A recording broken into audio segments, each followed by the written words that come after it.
Welcome back, everybody. Quick little visit to the hangar. I need to pick up some supplies. But going back to the line. But yeah, always fun to stop by, hang out over here for a second. Let's go. It looks like one of the airlines needed to borrow our hangar. Looks like they're changing an engine. Very cool. It's that time again. Welcome back to another Stig shift. As I mentioned, I had to stop by the hangar to pick up a few supplies, but I noticed the engine change in process, so I took the opportunity to show you guys what it looks like. Beautiful.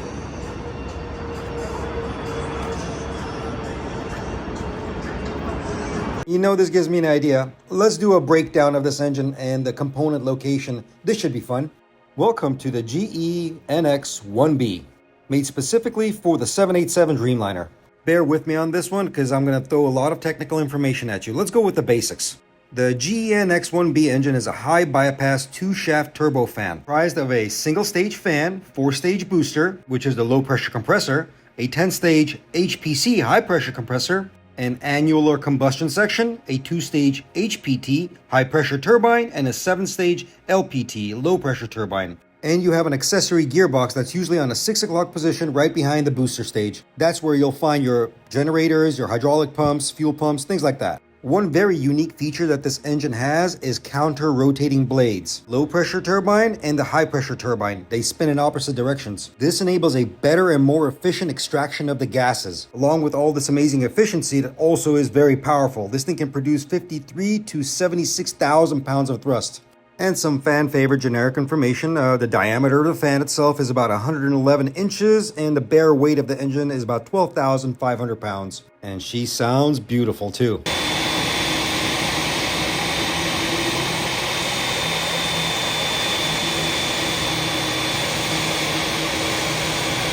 Okay, back to components. First thing we're going to look at is the oil tank, which is on the right side of the engine. The actual volume of the tank is about 30 quarts, but maximum volume to fill it is about 25, where you need to leave a little bit of room for expansion because oil does heat up and expand. The black material that you're seeing is the forward portion of the fan case, made out of carbon fiber reinforced plastic. The aft of the fan case is made out of aluminum construction. It houses 48 aluminum honeycomb outlet guide vanes. You'll see them right behind these big fan blades. And of course, the star of the show, the 18 beautifully designed fan blades. Wide core fan blades are carbon fiber and resin with titanium leading edge and titanium trailing edge. The design prevents any kind of shroud interlocks, improves foreign object debris ingestion, as well as unwanted material to go into the core of the engine. Now let's take a look at it from the backside. These are the stator vanes I was telling you about. They improve airflow through the high bypass. But here's a really cool feature. Do you see these little cheese grater looking things? These are called air oil heat exchangers. They're specifically used for the VFSGs, variable frequency starter generators. Don't worry, I'm going to show those to you in a bit.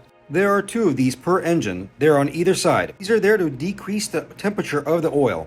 It will take the high bypass air, the cold air that's coming through, and basically act as a radiator. It works in tandem with a secondary oil heat exchanging system, which is a fuel oil heat exchanger. The oil will first go to the fuel oil heat exchanger, and then it will move on to the air oil heat exchanger. Oh, and a word to the wise to all my mechanics that actually work on this engine, please be careful. Those little radiator fins are sharp, and I mean razor sharp. Special covers that we usually put when we are accessing the high bypass or working in that area, yeah, don't touch those. They will cut you without hesitation. Okay, next, this component I'm zooming into, this is called the flow split valve.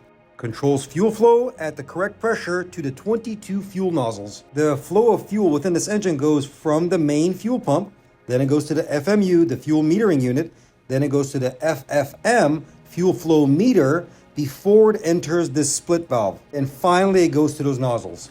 As you can see, there's plenty of transmitters and fuel flow sensors all over this engine. Now, right next to it, this big unit right here, this big block of aluminum is called the fuel metering unit. This actually plays a very vital role. It does a lot of work. Not only does it supply the correct quantity of fuel necessary for proper combustion, also sends information to the TBV, the transient bleed valve, the VBV, variable bleed valve, the VSV, variable stator valve, HPTACC, high pressure turbine active clearance control, LPTACC, low pressure active clearance control. Oh my God, these acronyms are killing me. My point is, it does a lot of work. It's regulating all these components, making sure the engine does not have a stall. It's making sure that the fuel is getting there properly. It does a lot of heavy work, and it's all controlled by the EEC, the Electronic Engine Control Unit, which I'll show later. Right below the FMU is the main fuel pump. This is what supplies the pressure to all these components. Right below it is the filter. You see that bowl right underneath it. Orange line above is coming down from the pylon, which is feeding fuel from the wings. Remember when I mentioned transient bleed valve? That thing that looks like a big speaker, that is the exhaust for the transient bleed valve. You see the TBV takes bleed air from the 10th stage of the high pressure compressor. It dumps it overboard. The reasoning for this is to give additional operable margin for low power conditions. That's a fancy way of saying not to keep too much air within the compressor section in order not to stall it. We'll simply dump excess pressure that it does not need from the compressor section. Imagine the wastegate on a turbo. You ever hear a turbo spool up and go, does that big whoosh sound? Almost same concept, just dumps the excess air. Now we zoom in closer and we see these squiggly lines. This is the fuel manifold, and if you look closely right there, that is actually a fuel nozzle. I mentioned before, the engine has 22 fuel nozzles, but these things aren't just regular fuel nozzles. They're actually very special. Special for two reasons. Number one, they're 3D printed. Yeah. Number two, there's a very specific flow when they sprays out. It is called the TAPS system. Twin annular pre-mix swirl. The fuel is swirled and atomized within the high pressure flow of the HPC. This keeps the temperature very low because it runs very lean. It creates a very uniform gas stream temperature. And on top of that, it keeps NOx generation at low levels. Fuel manifold is wrapped around the whole engine, so it's very hard to see, but if you look in between, you'll see them.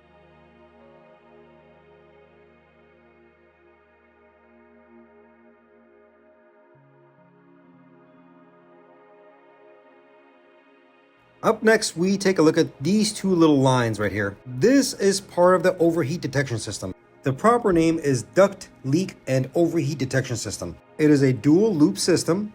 Here's some fancy verbiage for you. Each Inconel sheath detector element consists of concentrically mounted electrical conductors separated by a thermistor ceramic core. Say that 10 times fast. Let me make it simpler. These little probes will basically pick up any kind of heat signature. Let's say if there was a blown duct or a fire within the engine, these little sensors or the internal conductors will pick up the heat and send the information to the flight deck so they can extinguish the fire. It works very similar to any other heat detection system on any aircraft. All that beautiful tubing and the piping that you're seeing is part of the active clearance control. It keeps the case properly cooled or heated for the expansion and the contraction of the turbine blades within.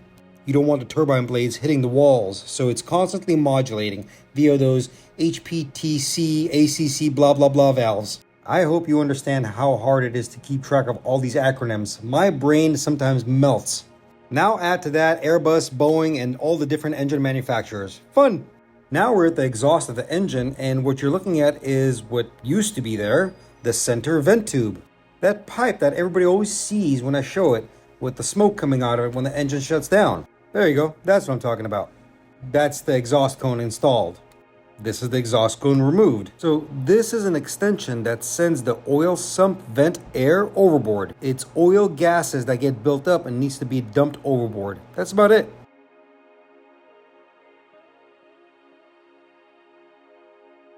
A lot of you always wonder how the engine actually gets held up onto the wing via the pylon and the engine mounts themselves. There are two engine mounts. This is the aft engine mount. There's also a forward engine mount. Engine mount connects to the pylon connects to the wing. There are also two thrust links that are connected from the aft lower engine mount to the engine fan main hub. Thrust links transmit the thrust loads to the engine, basically allows it to wiggle around a little bit. You cannot have a rigid structure with that much power. It needs to flex. That's why when you see an engine at full power, it will sometimes wobble and kind of move around. Forward and aft mounts both take 4 bolts and nuts, so 8 altogether that's holding the engine onto the pylon.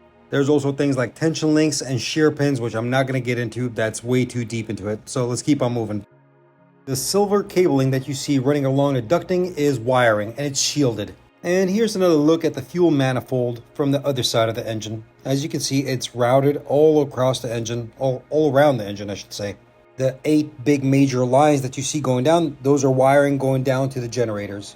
This right here, this is the exciter box. Exciter is basically a capacitor, and it's a charge type ignition source of power. Gives starting and continuous ignition when commanded by the EEC. This is what supplies the igniters or the igniter plugs to complete the combustion sequence. It's the source of the spark. And to make mention, the engine has 2 igniter plugs.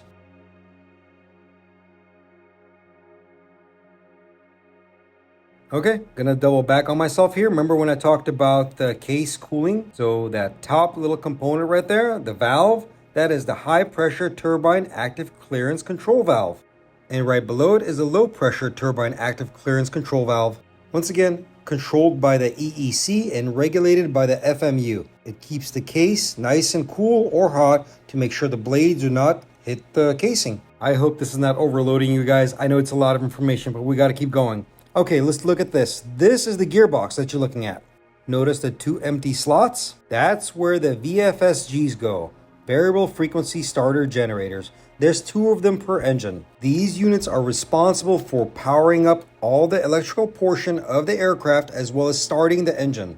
And they are very powerful. You have 2 generators that are producing about 235 VAC, rated at around 250 kVA. The frequency range is around 360 to 800 Hertz based on the engine speed. The old days of CSD and IDG, constant speed drive and integrated drive generators, are slowly fading away.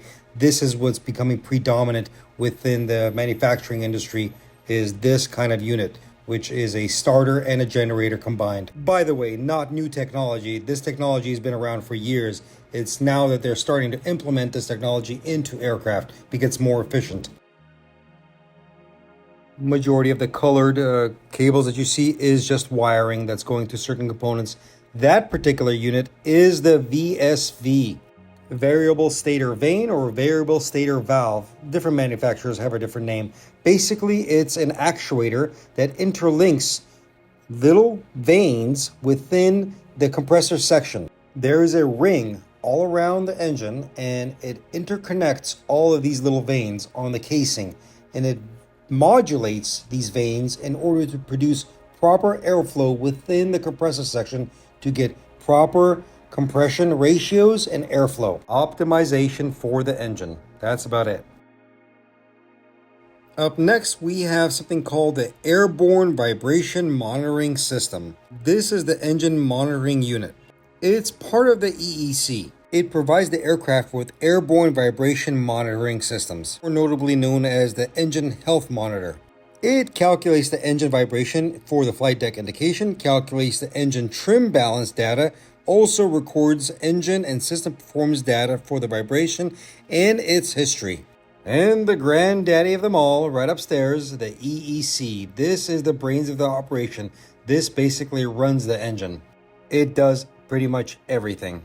I've mentioned before, for this engine, it's a very bleedless engine, but there is one factor. There is one bleed source. The bleed source for bleed air is for the anti-ice. To be more specific, for the nose cowling anti-ice. We'll still tap off the engine to make sure that the nose cowling of the engine is ice-free. It will push hot air into that cowling to make sure that there's no ice buildup. Also got to see the cowlings and the PDOS system right there. And here's some of the bootstrap system that's required to remove and replace the engine. Takes lots of dynos and cranks and lots of specialized equipment. I think that's about enough with the GEnx. I hope you guys enjoyed the breakdown, but we got to keep moving with the stick shift. So come on, let's keep on going. I hope you guys are not too bored. We got more stuff to come. Cargo doesn't disappoint.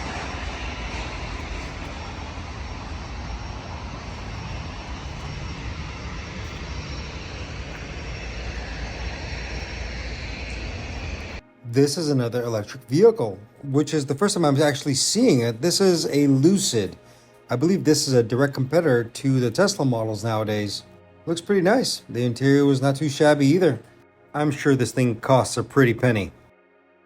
When did they start putting Alcantara on tires. That's crazy. Oh man. It's pretty. That's hilarious. Now you want to talk about something rare? This is as rare as it gets. This is the Mercedes-Benz 300 SL Gullwing, and it was in original condition. Why do I say original condition? Look at the seats. This thing is probably worth millions of dollars. The only time I've ever seen this car was in magazines. I've never seen it in real life. This was the very first time I've actually seen this car in life. You have to understand how rare this thing is.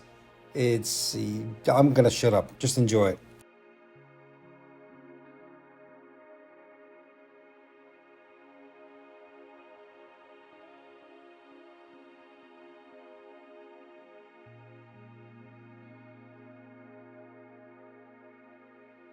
Then I stumbled onto this thing. This is the Nissan GT4, their Z series. But this one's not street legal. This is purely for a racetrack. It was pretty cool to see this one.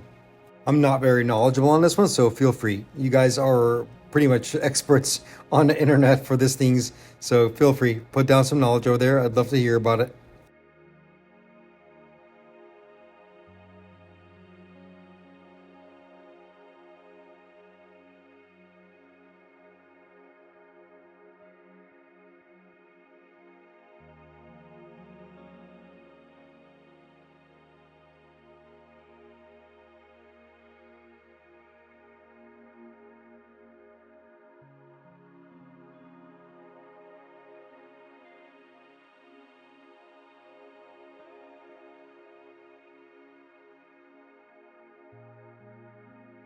All right, let's get back to airplanes. They're waiting for us. Here comes the first office.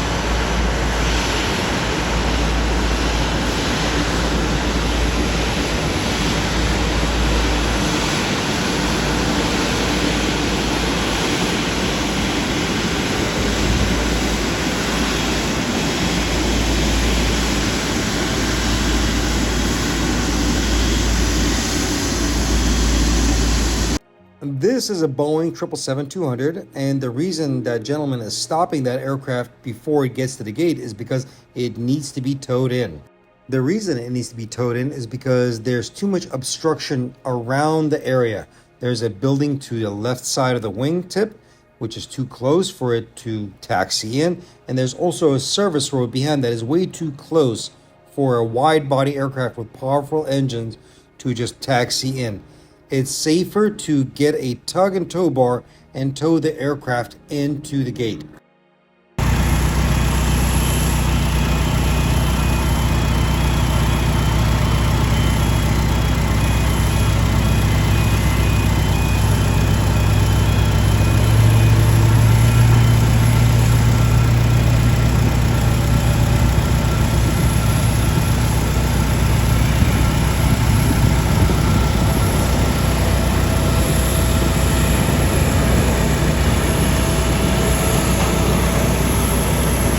Man, I'm always amazed at these tug tires. These are bigger than an airplane tire. Look at this. That's a 777. This thing looks tiny compared to that tug. Funny, right? Anyway, gonna do an E-top check on this. This one's going out to Heathrow. So, do a quick walk around, going to cargos, the usual. Little Rolls Royce love for you right there. The beautiful Trent 800. I think I've talked about this before, but I'll bring it up again. You see the tip on that spinner? Yes, that's rubber. In case there was ice buildup on that spinner, the little rubber tip will vibrate and break up any kind of ice from the spinner. Where do you think you were? Looking good. Healthy brakes and tires. Do you remember from last week when we changed out a brake on a 777? Well, I pointed out a very specific item or a specific component that I said it's RII, required inspection item. There's a very particular reason why it's inspection item now. The component in question is that rod and that pin that holds onto that brake. This is related to an incident that happened not too long ago, back in 2020, to a FedEx 767. Now you're going to ask yourself, well, Stig, it's not the same airplane. What are you talking about? I know it's not the same airplane, but the brake system and the way that rod is designed, it's exactly the same way on a 67 as it is on a 777. Also exact same way on a 787. Now the story goes that the aircraft came in and it could not deploy its left gear. So it had to make an emergency landing with the gear up.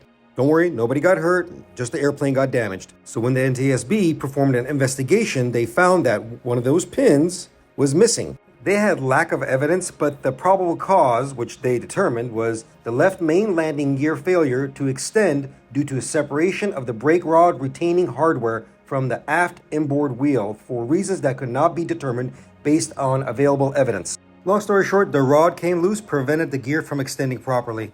Boeing revised the maintenance manual for that task and reiterating the safety and the more importance of that rod and pin. It's all in the NTSB report. Check it out when you get a chance. Anyway, I thought it was pretty interesting. Let's keep moving. All right, let's go check the aft cargo pit.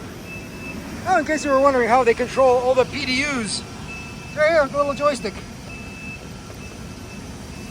There you go. Pretty simple. It controls all these PDUs, power drive units, right here.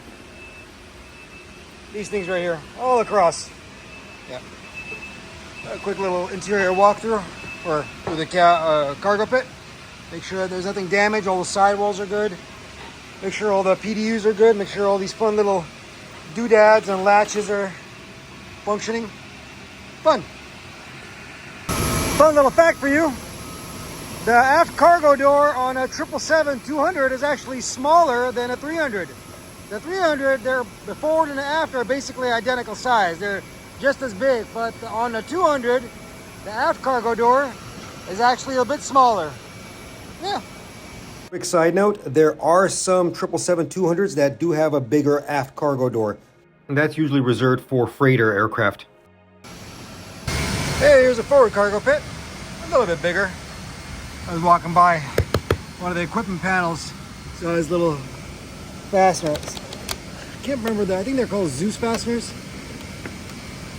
or camlock fasteners, something like that. Anyway, they pop out sometimes. It's not a big deal. There you go. Easy.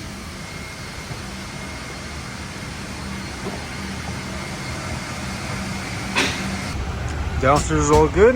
Just come upstairs and double check the parameters, which is all good. That's what we want to see, especially no faults, no messages. Perfect. Next office. Let's give this one a little bit of oil. Yeah, it's a little thirsty. There you go.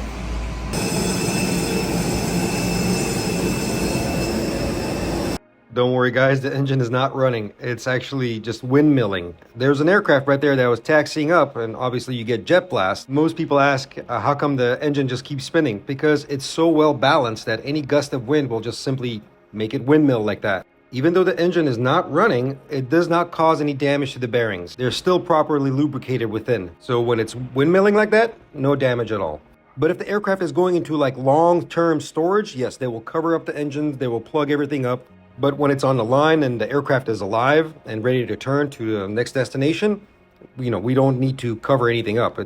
You just allow it to windmill.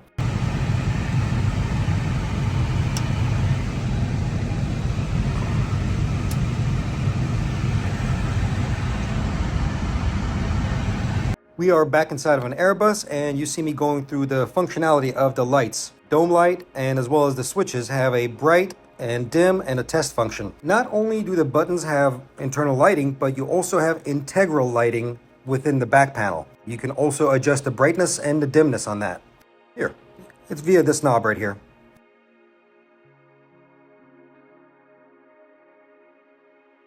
Nothing fancy, but why am I bringing this up? There's a little interesting thing on these back panels.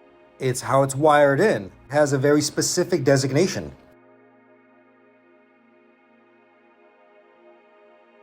Let's take a look at the overhead panel. I had to turn the flash on the phone so you can actually see it. One thing you'll note is that every single panel is labeled by its number. So example, 41 VU, 40 VU, they're all numbered. But the particular thing I want you to pay attention to is the little plus sign. Notice pretty much every single panel has it. This is how the back panel, the background lighting, gets its power. There's a little connector in between there, the actual panel and the faceplate. Let's say the integral lighting wasn't functioning correctly or was just out, we can replace that faceplate. And the little connector that connects that faceplate and gives it power is right there behind that little plus sign. So time to time, integral lighting does kind of malfunction or just doesn't light up because that connector is not properly seated. So the little trick to this is to push on that little plus sign. Give it a little push and you see it light right back up because sometimes the connector is not fully seated. Most Boeing aircraft have this as well behind their integral lighting. Here, I'll actually show it to you. This is from a 777. This is the front faceplate, and this is what it looks like in the back. You see the little copper connector right on the top left? That's what it is. That's what it looks like behind the panel. I'll show it to you on a 777 later on throughout the video. But yeah, that's what that is for. All right. Looks like everything's good to go. Actually, I just found out this thing's staying here. It's not even going anywhere. It's staying overnight. So all I have to do is just give it a little bit of oil, put it in the book, all good. But yeah, this is the last one for the day. Yeah, it wasn't too much of an exciting day. Schedule lately is just the way it is, but it's all right. But I'll see you guys bright and early in the morning. Later.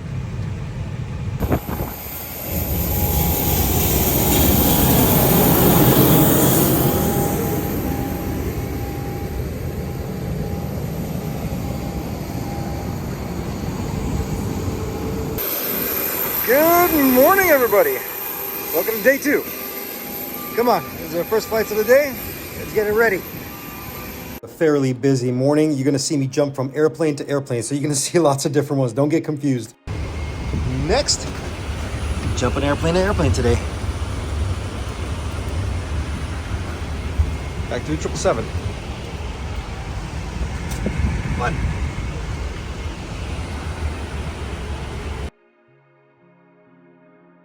Okay, just as promised, this is a 777, and you're going to see the same little plus signs on the overhead panels. Look, right there. They're all over the place.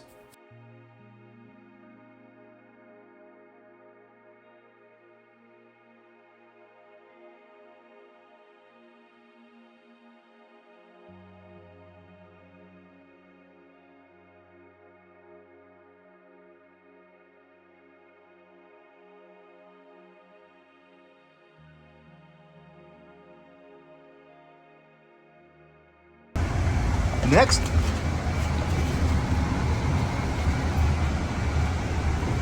very good question was asked, and somebody said, Stig, how come the chairs are all the way forward when you walk into the aircraft? Shouldn't they be all the way back so the pilot can just walk in and sit down? The reason why pilots push the chair or move the chair all the way forward because when initially a pilot walks into the flight deck, they have their luggage with them, their crew bag or whatever they have with them. They will place that bags or their bags next to the chair. There's a little cubby hole, an area where they usually place their luggage. In order to access that luggage and to take it back out, they have to move the chair all the way forward. Now, let's say the pilot leaves, they move the chair all the way forward. The next pilot that comes in can place their luggage in that area and then move the chair back. Make sense? There you go. Now, that's why you see the chairs always pushed forward when we initially walk in. Here, check this out. This is pretty cool.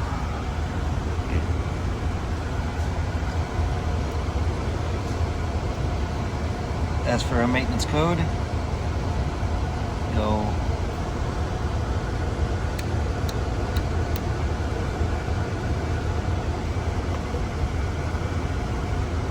Let me put some context behind this and explain what I'm doing. Coworker had his phone out and he was playing around with Flight Radar 24, and I'm sure most of you guys are familiar with this app. It's a great app for tracking aircraft. And he said, hey, let's make our airplane ping. So how do you do that? Via transponder. Every aircraft has a transponder. There's also very specific transponder codes. Transponder codes identify aircraft on radar. Will give ATC information about the aircraft and the location in the space, and in most cases, its altitude as well. Most conventional aircraft will use this transponder, and it will send a message to ATC interrogations to a system called SSR, Secondary Surveillance Radar. But the most modern aircraft nowadays are utilizing a system called ADSB, Automatic Dependent Surveillance Broadcast. It sends out a signal, it also receives a signal. Also talks to the inertial reference units as well as TCAS, Traffic Collision Avoidance System.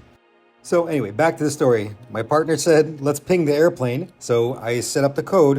1200 is to designate that we are maintenance. Hit the ident button, which will ping our aircraft and make it go bright on ATC. And it also shows up right here on Flight Radar 24. And there we are, sitting inside our lovely plastic princess. I already know that somebody's going to say it in the comments. Type in 7500 and hit ping. No, don't do that. Oh, wouldn't you know it? It started raining. All right, time to get the rain gear out. Shouldn't be too bad. I hope not.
Another common question I get asked, how soon can you walk up to an engine after it shuts down? As soon as they shut down, that engine loses all power. Say 15 to 30 seconds, you can go ahead and walk up to it. Not a big deal. And I've already made a video talking about how far away you should stand away from engines when they are running. Well, we're trying to stay dry. At least I am. Hiding in the nose wheel well. Oh, goodness. They said it's going to stop, but we'll see.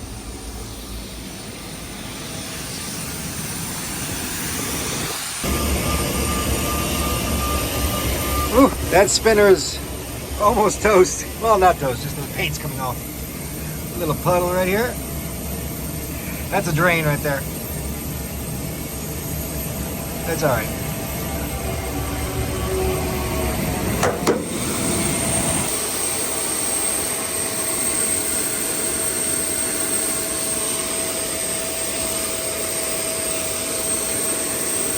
Yeah, I know. I act like a little kid sometimes around these airplanes. Come on, you gotta have fun at your job. No engines were harmed in this video.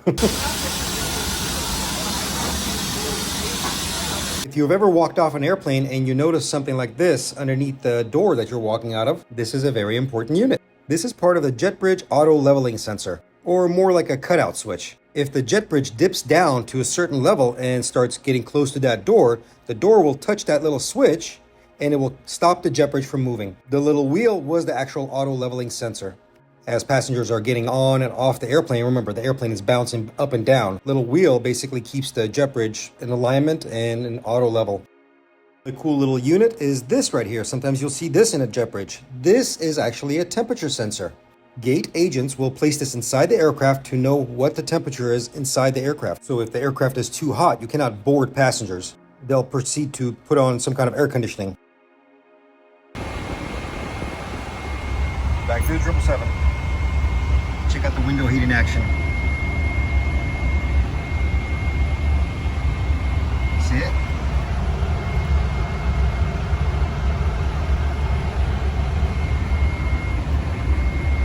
Pretty cool, huh? As you would assume, window heat is there to prevent any kind of buildup of ice on the windshield. It's an electric system on most modern day jets. There's also another interesting facet to the window heat. Everybody is familiar with bird strikes, correct? Time to time, birds do hit airplanes. Most of the time it's on the windshield or anywhere in the leading edges, right? One advantage to having the window heat up, not only to prevent ice formation, but it also makes the window more pliable, less likely to shatter on impact. Well, turned out to be a beautiful day after all. The rain stopped, the sun came out, but a little bit of windy. But here comes the next office.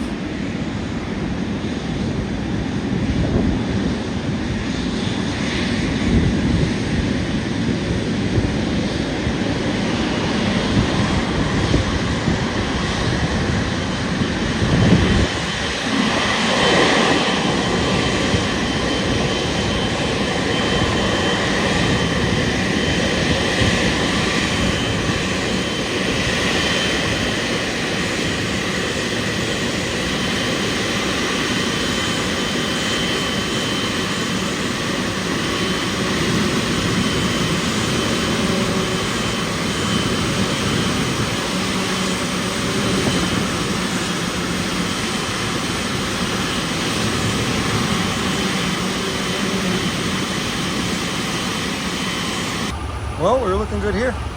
Engine oils are topped off, hydraulics are good, but I just found out they're gonna have to reposition this bird back to domestic gates. It's sitting in international right now.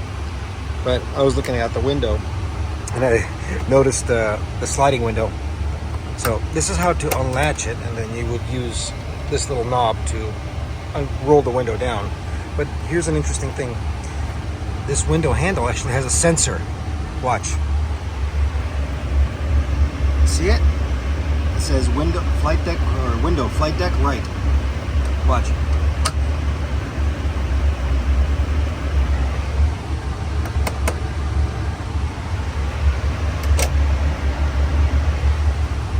Yep, it's got a sensor in there. Let you know. Pretty cool. Now, might as well. We're here. I'll show you what it looks like to open the window. I know I've shown it before.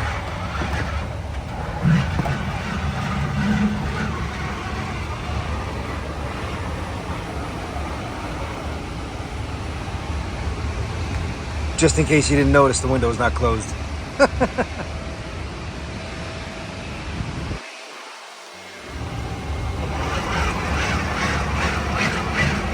Just like my 1989 Volvo.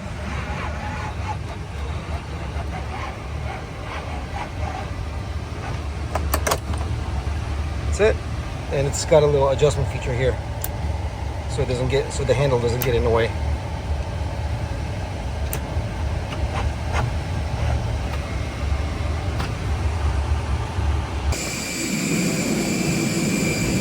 Well, there she goes. Last flight of the night. Hope you guys had fun. Saw some cool stuff. I'll see you guys bright and early in the morning.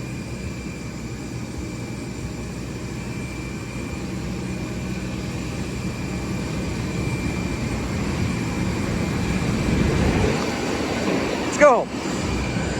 Good morning, everybody. Let's go. One more day. One more adventure.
Let's go.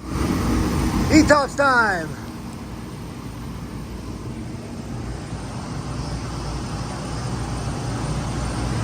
Came in from Haneda, going right back to Haneda. Already got the engines nice and serviced up. Do a quick walk around and go upstairs. Hopefully we don't got any write-ups. There you go, a little bit of GEnx love for you. It's gonna be a beautiful day.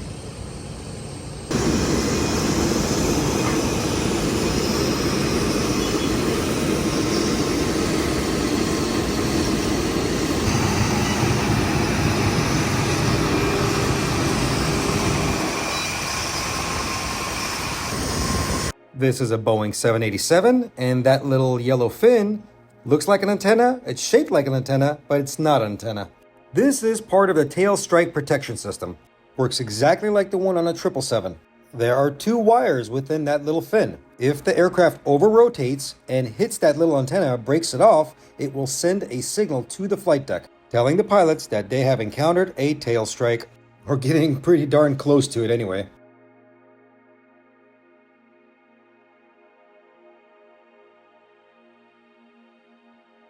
A nice stroll down the belly of this beautiful aircraft. I always enjoy this view. The 2 openings that you're seeing there, that's the exhaust for the air conditioning system.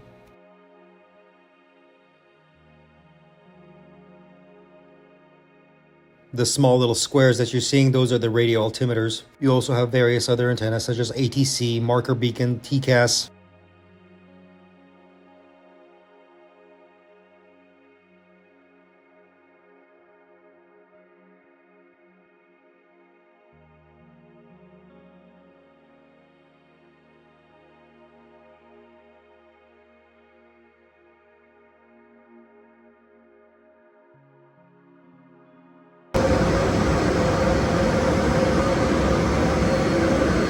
This is the forward cargo pit of the 787, and when you look down below the floor panels, you'll notice something. These things right here. You see those panels? These are actually decompression panels. If you remember, I showed you these on an Airbus cargo pit. They function the same way. In case there was a rapid decompression, these panels will pop open and equalize the pressure to prevent any kind of structural damage. When we inspect, we want to take a look at these things, making sure they're not ruptured or damaged.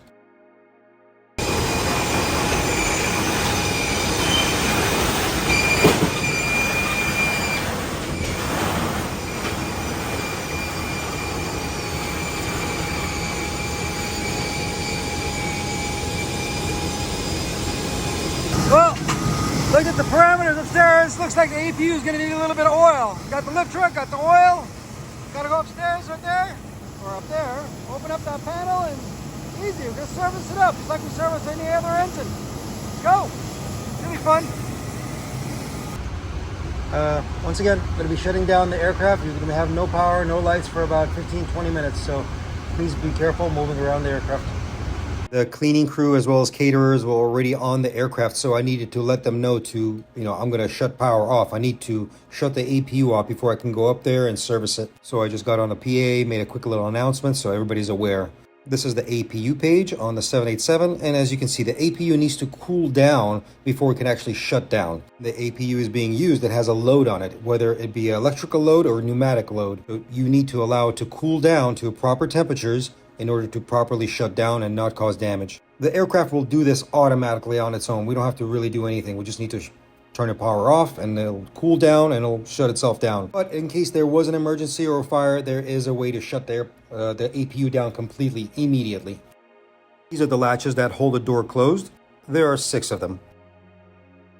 So let's take a look inside and let's see what it looks like. Much like the primary engines on this aircraft, the APU also has 2 starter generators. Maximum output of about 450 kVA. And yes, the APU is a gas turbine engine. It operates on a constant corrected shaft speed to make the generator frequency between 380 to 400 Hertz. One thing I've learned over the years with the 787 is that it likes clean power. It likes its own power. This is why most of the time we leave the APU running. I know not efficient for fuel saving, but very efficient for keeping the aircraft running properly. It's a very sensitive aircraft. Also, one thing that you'll notice, look, there's no bleed air ducting because it's a bleedless system.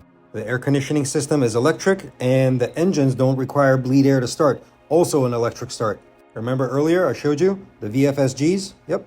After all said and done, APU was serviced, and now we just started back up. The thing about the 787, it is a very slow to start airplane. It takes usually 10 to 15 minutes to actually fully boot up.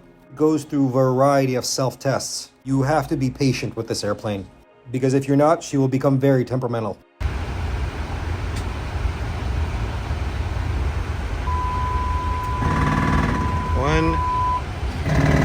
There it goes. One of the self-tests that it performs is the stick shaker. It's the stall warning for the aircraft. All right, ETOPS is completed. This thing is ready to go to Haneda. They're all good to go. Just stand by, make sure there's no gate calls. It's good to fly.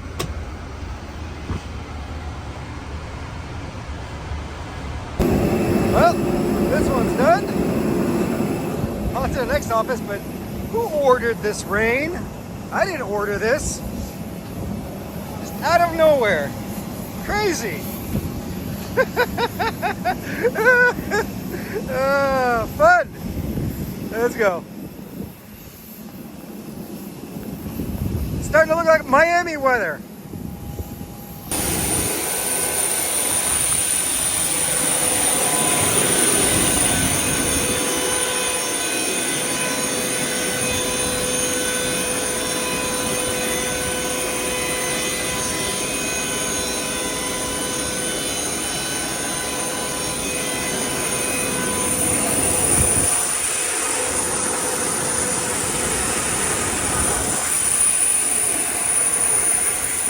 Well, back into an Airbus once again.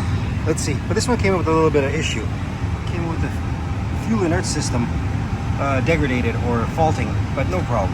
There's a little fault check for that. First, we'll print out a post-flight, make sure we get the proper faults we need, and then we can test the system.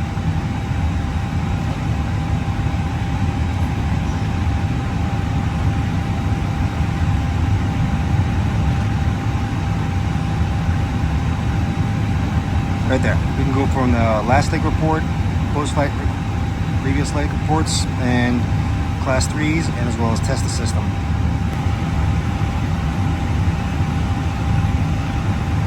Two variations, with bleed and without bleed.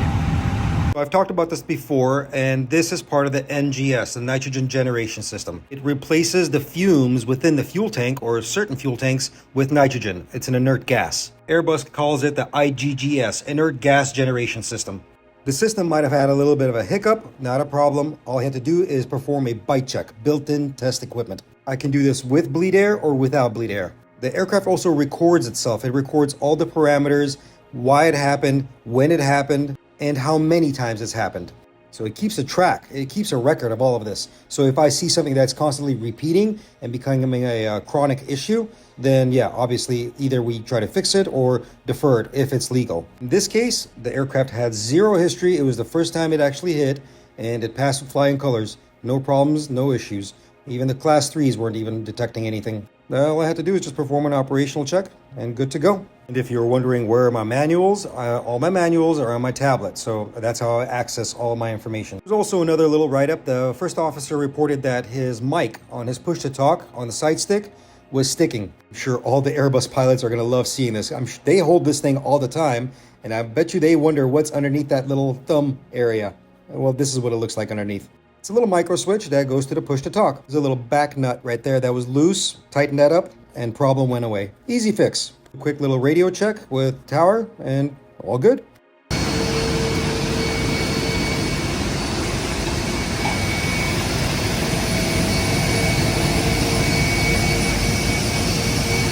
The day slowly comes to an end, and like I always tell you, you gotta stop and smell the roses, guys. You have to appreciate your surroundings and where you are. The work week wasn't too hectic. It was actually nice and easy.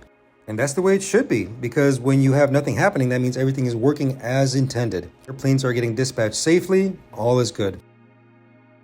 That about wraps it up for this week. I hope you guys all enjoyed it. Thank you so much for watching, and hopefully it's not too boring. It's going to be a busy couple of weeks coming up for me here. I got one more week to work here on station, and then I'm flying out to Chicago. That's where the competition is going to be held at. So I'll definitely get some good footage out there for you guys and tell you all about it. It'll be a fun adventure, a Stig adventure. But that's about it. Thank you all once again, and I will see you all on the next adventure. Later.